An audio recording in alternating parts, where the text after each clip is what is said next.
ہم کریں گے ہر مظلوم کی حمایت۔ السلام علیکم، میں ہوں حورین فاطمہ اور آپ دیکھ رہے ہیں حمایتی نیوز HD چینل۔ نظر ڈالتے ہیں آج کی اہم خبروں پر۔ گلشن فلک ناز کے رہائشیوں کا بنیادی سہولیات کی عدم فراہمی کے خلاف احتجاج۔ نیشنل ہائی وے پہ واقع گلشن فلک ناز سوسائٹی کے رہائشیوں نے عید کے تیسرے روز پانی اور بجلی سمیت بنیادی سہولیات کی بندش کے خلاف سوسائٹی کے مرکزی دفتر کے سامنے احتجاجی مظاہرہ کیا۔ کراچی سے چیف کرائم رپورٹر حاجی عبدالغنی باریزو کی رپورٹ کے مطابق گلشن فلک ناز کے رہائشیوں کا بنیادی سہولیات کی عدم فراہمی کے خلاف احتجاج۔ نیشنل ہائی وے پہ واقع گلشن فلک ناز سوسائٹی کے رہائشیوں نے عید کے تیسرے روز پانی اور بجلی سمیت بنیادی سہولیات کی بندش کے خلاف سوسائٹی کے مرکزی دفتر کے سامنے احتجاجی مظاہرہ کیا۔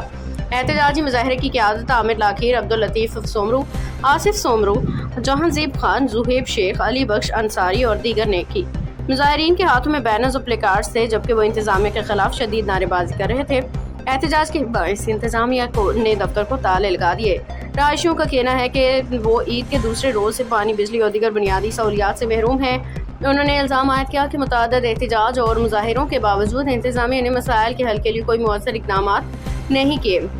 مظاہرین نے commissioner Karachi, deputy commissioner Malir اور متعلقہ اداروں سے مطالبہ کیا کہ فوری طور پر نوٹس لے کے گلشن فلک ناز کے رہائشیوں کو پانی، بجلی اور دیگر بنیادی سہولیات فراہم کی جائیں تاکہ عید کے دنوں میں پیش آنے والی مشکلات کا ازالہ ہو سکے۔ باخبر رہیے ہر جگہ ہر وقت، جانیے ملکی اور غیر ملکی حالات و واقعات یقین کے ساتھ۔